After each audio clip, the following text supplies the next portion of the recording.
And in just about an hour's time, former President Trump will hold his first rally in New York since 2016. He's seeking to win over voters in the blue state who are frustrated with issues like the economy and immigration.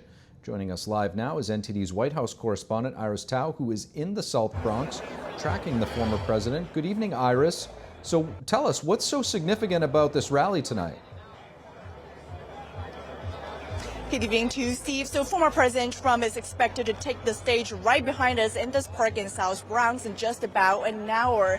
And this neighborhood is over 60% Hispanic and over 30% Black. It has also never voted for a Republican presidential candidate in over 100 years. Meanwhile, Trump's campaign says Trump's here because he's not afraid and to bring his message to every corner of the country because it's a winning one. We talked to some Trump supporters who are here for this rally and also some others who are also countering in Trump's presence here by organizing a counter-protest here in the same park. Watch. I feel that Donald Trump, his policies don't compromise, and I think that's clear because he's getting attacked politically by both sides, the establishment conservatives and also the liberal media, and he's still standing firm with his policies. It's known that we have Bronx values that are not connected to anything Donald Trump represents. We're standing up for community, we're standing up for diversity, and we're coming together to show what the Bronx is really about. And Trump is expected to talk about issues like the immigration and also the border and also crime and the economy in tonight's rally. And that comes as polls are showing that Trump is gaining support specifically from Black and Hispanic voters who would traditionally vote Democrats because of the ongoing issues in our country. And meanwhile, President Biden's campaign also published a TV ad today targeting voters in swing states, including ones here, right here in Bronx. Watch. I'm Joe Biden, and I approve this message. Of course I hate these people. Donald Trump disrespecting black folk is nothing new. He was sued for refusing to rent his apartments to black families and called for the execution of 5 innocent black and brown teenagers. And it's more than anger, it's hatred. It's why Trump stood with violent white supremacists, warned of a bloodbath if he loses the next election. And also, Democratic Congressman Alexandria Ocasio-Cortez also criticized Trump's presence here by saying that he's only here because he's stuck in New York for his ongoing hush money trial.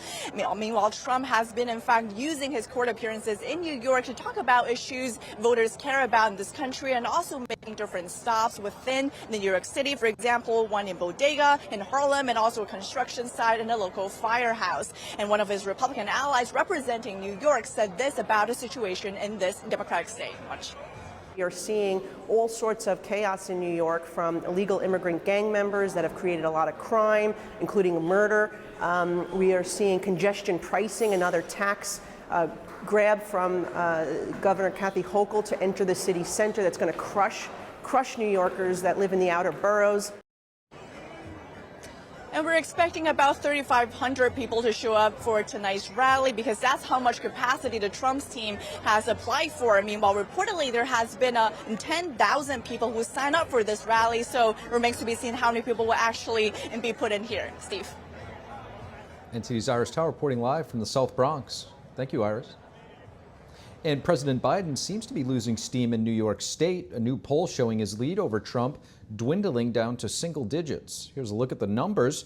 Biden sitting at 47% with Trump at 38%, a slight 1% gain for Trump on Biden, though now it means the president's lead is in the single digits. The poll comes as Trump is battling a case in Manhattan where he spent the past month. And in swing states, Trump's leading in polls in Arizona, 49% to 42, in Georgia 49 to 39, and in Michigan 49 to 42, and just barely in Pennsylvania 47 to 44. So what's driving those numbers? A separate Cook political poll conducted in swing states revealing that cost of living is the driving force. Of the nearly 4,000 voters asked, 40% think prices could get under control if Biden is reelected, while 56% of swing state voters think that the cost of living could go down under former President Trump. In addition, voters say they're more concerned about Biden hurting the economy than Trump changing abortion policy. Former President Trump's legal team in the New York criminal trial has rested their case, with closing arguments expected next week. What do everyday Americans think about the ongoing court battle? NTD's on the National Mall in Washington to find out. Would you consider yourself a Republican or a Democrat or independent? More independent these days. Democrat. Democrat. Definitely Democrat in that situation. What do you think about the current state of affair with Trump being on trial? Does it change the way you would vote? And does it change your perception of him?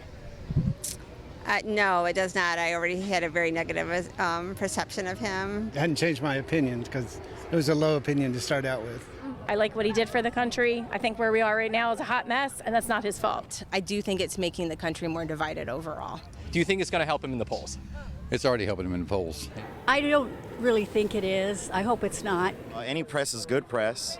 Hence why I'm talking on the microphone. What's cracking? I think a lot of people are tired of him getting convicted for things that don't really matter at the moment. When you get to bullying somebody, I think that helps him. Worst case scenario, Trump gets convicted, and would you still vote for him? Oh yeah, he hasn't done anything wrong. Yep, sure would. And I don't see anything wrong with him. I think he was great for our country. Would vote for him again. He's better than Sleepy Joe, you know? Sleepy Joe don't even remember what to say. And the jury in the so-called hush money trial of former President Trump is on a long recess before closing arguments are set to begin on Tuesday after Memorial Day. So how did the prosecution and defense attorneys do in presenting their cases? And how will this break affect the jury? Joining me now to assess Trump's week in court is Zach Smith, senior legal fellow and manager of the Supreme Court and Appellate Advocacy Program at the Heritage Foundation.